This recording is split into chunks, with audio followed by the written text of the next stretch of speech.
caros amigos, companheiros de doutrina, que a luz do nosso Mestre possa nos envolver a todos nesse instante.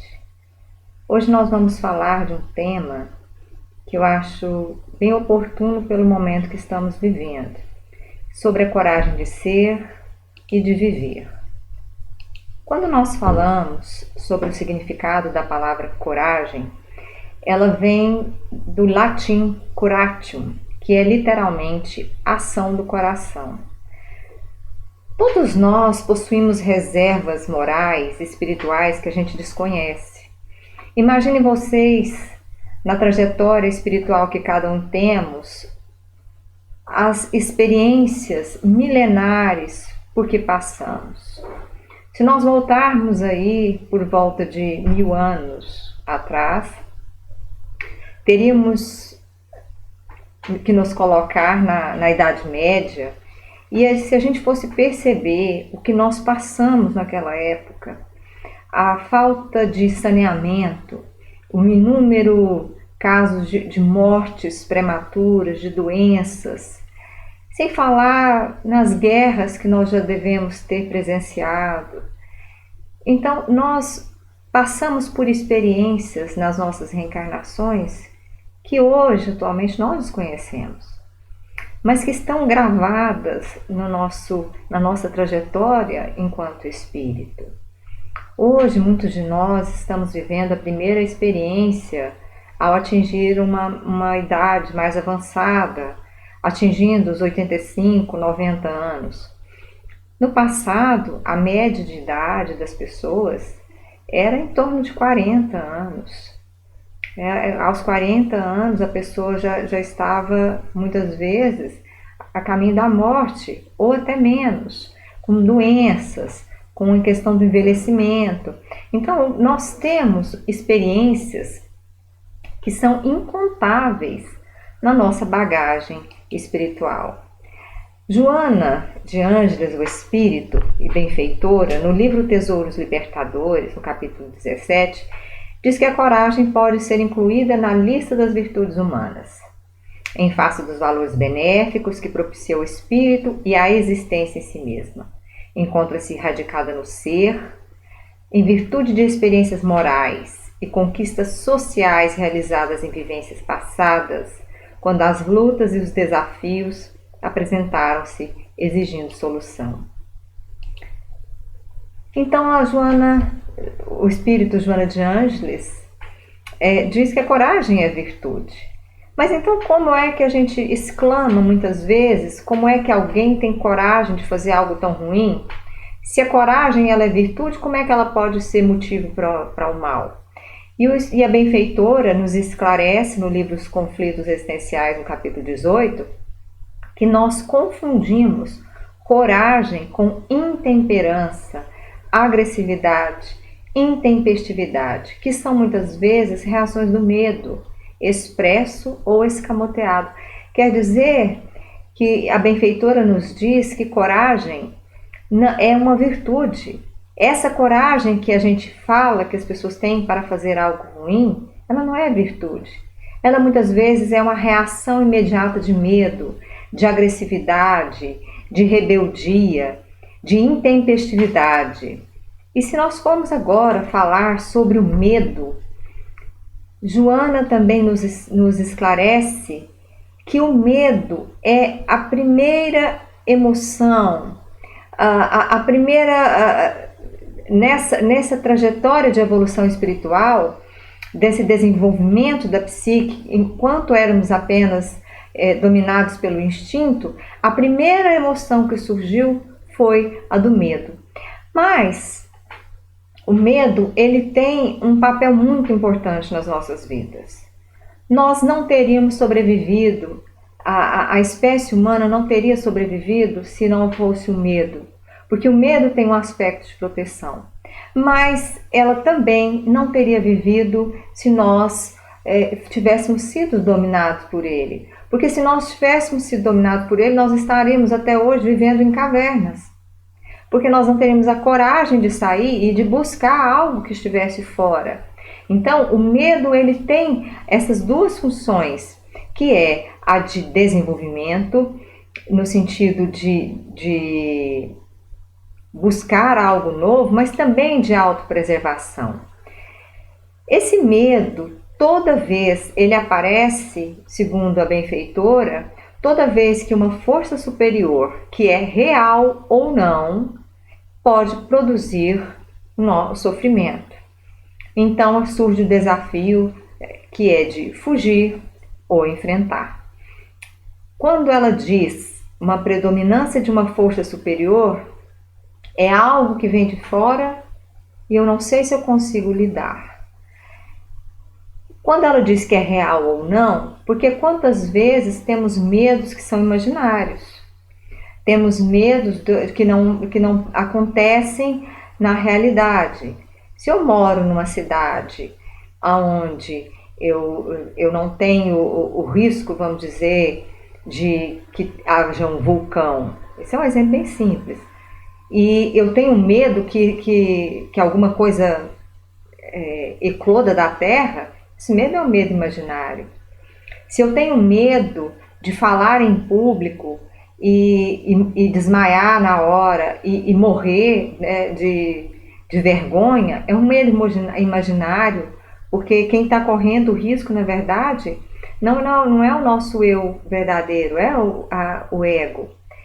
Mas tem medos que são reais. Se eu estou em casa e eu quero sair a 1h da manhã na rua, existe um medo real. Existe um medo real que ele pode acontecer, eu posso vir a ser assaltado, pode acontecer algo grave.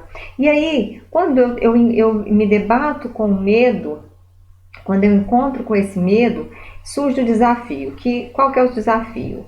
Luta ou fuga, que é esse circuito também já no nosso sistema nervoso que nos ajuda. Então, quando é para fugir, vocês vejam que quando a gente sente medo, geralmente as nossas extremidades, as mãos, elas esfriam e o sangue desce, vamos dizer assim, né, para as pernas. E a gente sente uma taquicardia e o instinto vai falando mais alto, porque lá no passado eu precisava de força para correr. E quando a questão é da luta, há também vamos dizer assim, um aumento na circulação sanguínea, né, das mãos, do pulso, para poder realmente desenvolver aquilo. Então, o medo, ele tem esses dois lados. Ele tem esse lado real, imaginário, e ele nos desperta para o desafio de fugir ou de enfrentar. A consciência do medo é o que há de mais importante. É preciso que a gente, para desenvolver essa coragem, é preciso que a gente realmente perceba do que tem medo. Existem pessoas que dizem, não, eu não tenho medo de nada. Ela não tem consciência do que tem medo. Da mesma forma aquela pessoa que acha que tem medo de tudo. Então, a proposta do medo não é que a gente acabe o nosso medo, mas a proposta do medo é a superação dele. Ele não vai deixar de existir, mas ele é preciso de ser enfrentado racionalmente. Existem pessoas que têm medo de ficar preso, por exemplo, no elevador, tem até um ataque de pânico. Então, qual que é o medo na hora? Geralmente o medo é, eu não tenho como fugir daqui, né? Vamos dizer que o elevador fechou, acabou a energia, eu não tenho como fugir daqui. Eu vou ficar presa aqui eternamente, porque na verdade, a sensação que a gente tem é que a gente vai ficar presa eternamente. Então, para eu superar esse medo, eu preciso respirar fundo para poder me acalmar e racionalmente começar a pensar e me perguntar, espera, eu realmente vou ficar preso eternamente no elevador? Não, porque pode demorar que alguém veja ou perceba que eu estou aqui, mas uma hora alguém vai perceber. Eu vou ficar com falta de ar no elevador? Também não, porque o oxigênio está lá e eu vou continuar respirando. E vocês vejam então que isso significa que eu não tenha mais medo de elevador, alguma coisa assim? Não significa isso, de ficar preso em algum lugar. Mas significa que eu começo a superar racionalmente. O espírito Joana de Ângeles fala justamente isso nesse livro, Conflitos Existenciais. que mesmo superado o medo, não significa que a gente foi eliminar, que eliminou ele total e absolutamente. E porque ele exige, as novas situações sempre vão exigir de nós precaução e vigilância. Então, por exemplo, às vezes eu tenho medo de perder o emprego e vamos dizer que isso ocorra. E aí, esse medo, para enfrentá-lo racionalmente, é a disposição que a gente tem de acreditar que aquela situação não é eterna. Porque quando a gente acredita que é eterna, realmente as coisas ficam mais difíceis. A benfeitora Joana de Ângeles, no livro Diretrizes para o Êxito, ela coloca medos básicos, são 6 tipos que ela traz, que assaltam a criatura humana. Primeiro, o medo da morte. Todos nós temos medo da morte. Por mais que a gente fale que não tem, nós temos medo da morte, é o medo da aniquilação. Talvez esteja também gravado na nossa trajetória espiritual as mortes que já tivemos, talvez mortes trágicas, talvez mortes difíceis. Então existe em todos nós um instinto de sobrevivência, um instinto de querer ficar vivo. O medo da velhice também vai ligado ao medo da morte, porque quanto mais nós nos aproximamos da velhice, mais nós ficamos perto também da morte. O medo da doença. Qual é o medo da doença? Se eu ficar doente e eu não tiver recursos para poder me garantir, eu não tiver dinheiro para comprar um remédio, para pagar um tratamento, ou for algo que eu não consiga, que talvez não tenha recurso nenhum, porque não tem cura, qual é o medo da doença? Novamente, o medo da morte. O medo da pobreza, justamente de eu não ter dinheiro para poder comprar o remédio, para poder adquirir fundos para poder me manter. O medo da crítica, que isso já é ligado ao medo imaginário, porque o medo da crítica é o medo de nós nos sentirmos desvalorizados, é o medo da rejeição. Esse medo não é o medo do corpo, não é o medo do sentido da vida, mas é o medo do ego, desse eu que quer se mostrar para todo mundo, que não quer que as pessoas também descubram a falha. Então, de uma certa forma, é um medo da morte.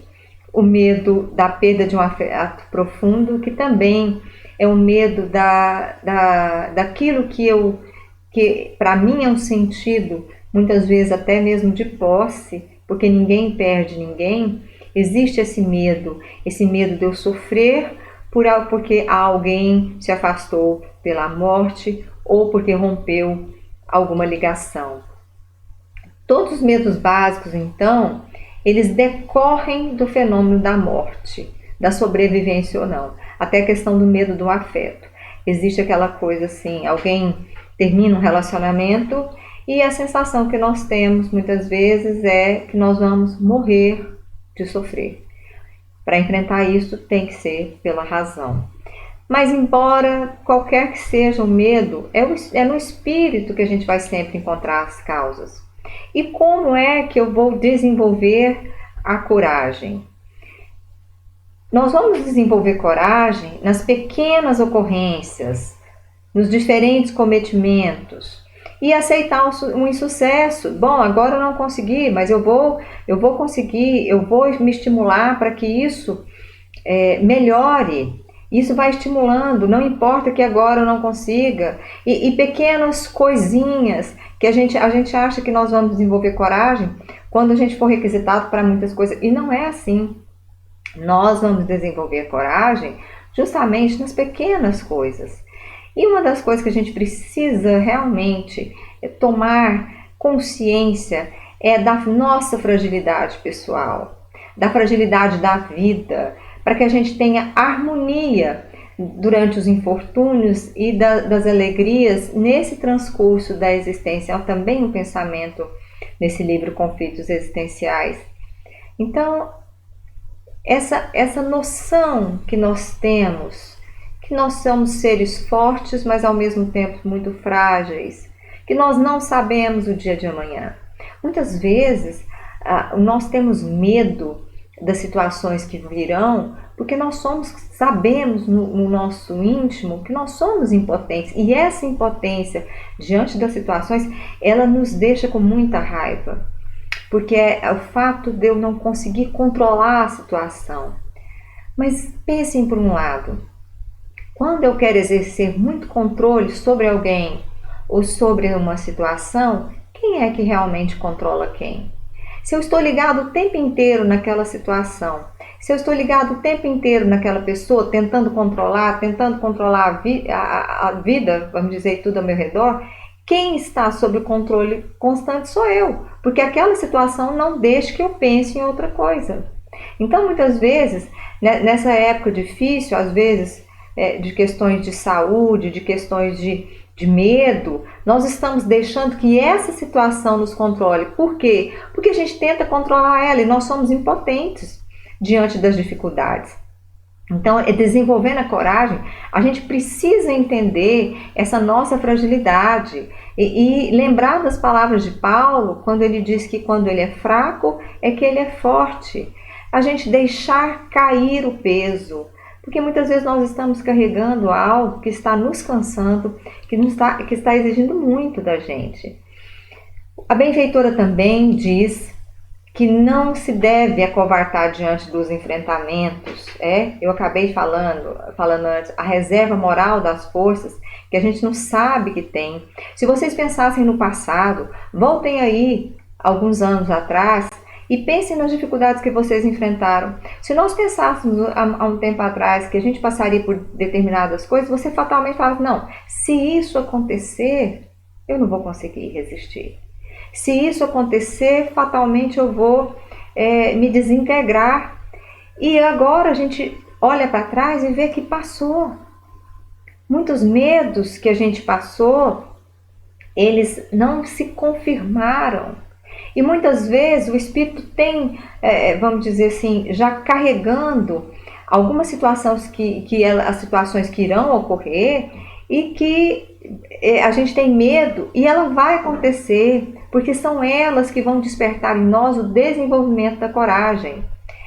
E a gente tem que lembrar que o Senhor não direciona fardo com maior peso para as pessoas que não possuem resistências morais.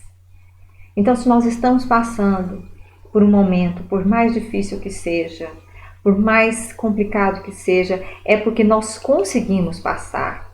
E uma das coisas que nós precisamos é ter coragem para esse autoenfrentamento.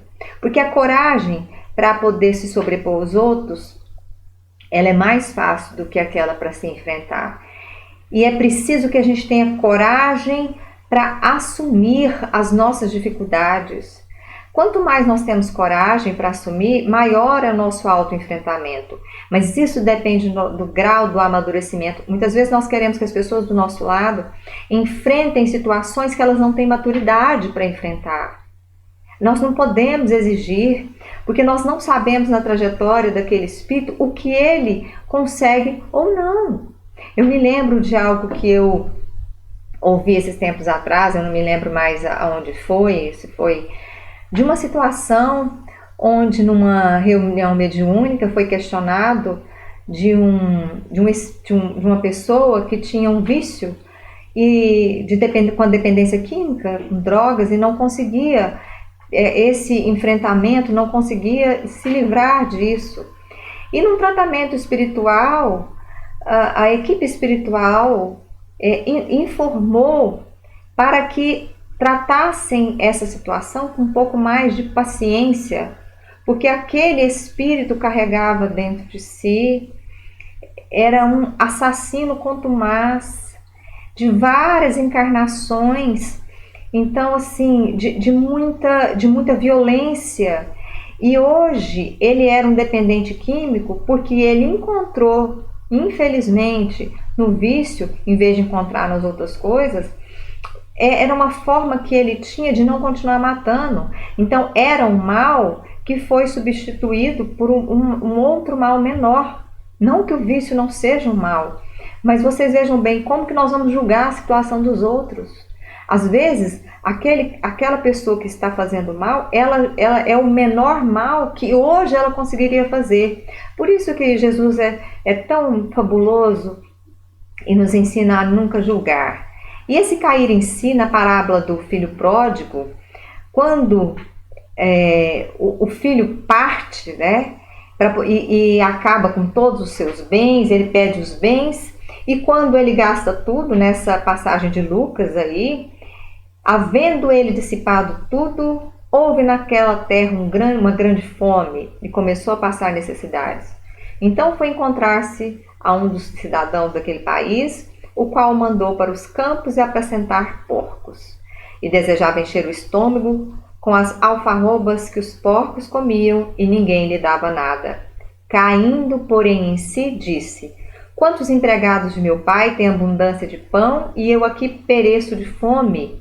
Levantar-me-ei, irei ter como meu pai, e dir-lhe-ei: Pai, pequei contra o céu e diante de ti. Já não sou digno de ser chamado teu filho, trata-me como os teus empregados. Levantou-se, pois, e foi para seu pai. Estando ele ainda longe, seu pai o viu, encheu-se de compaixão e, correndo, lançou-se-lhe ao pescoço e o beijou. Essa situação de cair em si é quando a gente vê no nosso exterior que tudo está desabando, que nós não temos mais controle nessas situações, esse voltar para dentro e cair em si para buscar esse Pai maravilhoso, para buscar o divino em cada um de nós, a nossa potência que cada um temos para enfrentar. É fazer o silêncio interior, buscar muitas vezes através da meditação, da oração, essa força tão necessária para que a gente possa continuar nos nossos enfrentamentos. Por isso que o Espírito Joana de Ângeles, nesse livro O Homem Integral, diz que tornar-se autêntico é uma decisão definidora que precede a resolução de crescer para dar-se, tornar-nos autênticos, com as nossas próprias opiniões, com a nossa visão de mundo. Termos a coragem de ser quem somos, sem termos a vergonha de saber que carregamos tantas falhas e tantos erros, mas temos a coragem de poder discordar de uma multidão que passa pela porta larga da perdição e temos a coragem de entrarmos pela porta estreita, onde só passa um por vez. Quer dizer, o nosso ser ele é único e vai passar, e fazemos a nossa escolha. Quanto mais nós diferenciamos da multidão, quanto mais nós somos seres íntegros dentro de nós mesmos, mais a gente não é comandado, mais a gente é capaz de fazer o bem. Porque quando a multidão faz, um exemplo simples, eu vou jogar esse lixo na rua porque todo mundo joga. Mas quando eu penso, não, eu não sou todo mundo, eu vou fazer diferente. Vocês vejam que uma simples decisão nos faz crescer, e eu começo a doar também para a humanidade. E isso estou falando num exemplo simples. O Espírito Emmanuel também, no livro Caminho, Verdade e Vida, na lição 170, diz que nos transes aflitivos, a criatura demonstra sempre onde se localizam as forças exteriores que lhe subjugam a alma. É muitas vezes o que está acontecendo com a gente. Jesus, todavia, no campo supremo das últimas horas terrestres, mostra-se absoluto Senhor de si mesmo, ensinando-nos a sublime identificação com os propósitos do Pai, como mais avançado recurso de domínio próprio. Sua lição de domínio espiritual é profunda e imperecível. Revela a necessidade de sermos nós mesmos, nos transes mais escabrosos da vida, de consciência tranquila, elevada, divina justiça e de coração fiel, dirigido pela divina vontade. Jesus é o nosso maior exemplo, da criatura mais perfeita que passou pelo planeta. E como ele consegue estar acima da época, das opiniões, tão integrado com essa consciência divina. E uma das coisas que nós precisamos acreditar para continuarmos termos a coragem é a consciência do nosso valor. Nós temos valor, sim. Não é o valor egóico de sermos melhores do que os outros, mas o valor de sermos únicos. O valor de sermos criaturas únicas nesse universo. Em Mateus 5, 14 e 16, Jesus diz que nós somos a luz do mundo. Não se pode esconder uma cidade situada sobre uma montanha, nem se acende uma luz para colocá-la debaixo do alqueire, mas sim para colocá-la sobre o candeeiro, a fim de que brilhe a todos os que estão em casa. Assim brilhe vossa luz diante dos homens, para que vejam as vossas boas obras e glorifiquem vosso Pai que estás nos céus. Cada um brilhando a sua luz própria. Quando somos nós mesmos, nós somos capazes de assumir a nossa escuridão interior. Mas assumindo essa escuridão, muitas vezes, é quando nós vamos fazer brilhar essa luz, porque nós acreditamos na nossa capacidade. Nós olhamos para dentro e começamos também a aceitar o outro e a iluminar ao nosso redor com um olhar mais piedoso e compassivo. E a coragem para viver. Cada um de nós tem algo precioso que não existe em mais ninguém. As potencialidades humanas universais são combinadas de maneira única em cada pessoa em particular. O verdadeiro valor de nossas realizações está em cada um à sua própria maneira e com seus próprios esforços. Se nós pensarmos bem, todos nós temos mais ou menos os mesmos defeitos e as mesmas qualidades. Mas esses defeitos e qualidades são combinados em nós de uma maneira única, que é o que nos diferencia uns dos outros. Por isso somos seres únicos. Por isso que tudo que fazemos nessa vida tem um significado especial. Se nós hoje deixássemos de existir no universo, enquanto espíritos, não na morte, mas se fôssemos aniquilados, vamos dizer assim, o universo não seria mais o mesmo, porque faltaria um grãozinho de areia. Mas esse grãozinho de areia faria falta, porque ele não seria mais o mesmo. Tamanha é o nosso significado para a bondade divina, para esse Pai maravilhoso. E uma das coisas que a gente precisa refletir, e essa frase é da doutora Ana Cláudia Quintana, ela diz que todas as pessoas morrem, mas nem todas um dia poderão saber por que viveram. É hora da gente pensar. Muitas vezes a gente não sabe por que a gente está vivendo. Em alguns períodos é preciso relembrar o nosso significado, o significado desse momento aqui na Terra. E eu termino com um poema do Rabindranath Tagore que diz: não me deixe rezar por proteção contra os perigos, mas pelo destemor em enfrentá-los. Não me deixe implorar pelo alívio da dor, mas pela coragem de vencê-la. Não me deixe procurar aliados na batalha da vida, mas a minha própria força. Não me deixe suplicar com temor aflito para ser salvo, mas esperar paciência para merecer a liberdade. Não me permita ser covarde, sentindo a sua clemência apenas no meu êxito, mas me deixe sentir a força da sua mão quando eu cair. Vamos sentir a força desse Pai tão bondoso. Muitas vezes estamos sentindo tão pequenos, tão frágeis. Vamos nos sentir no colo dele. Vamos nos sentir apagados.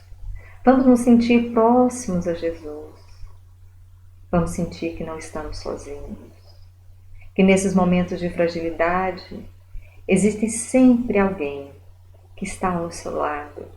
Por mais que nós não percebamos a presença física ou a presença espiritual, nós nunca estamos sozinhos.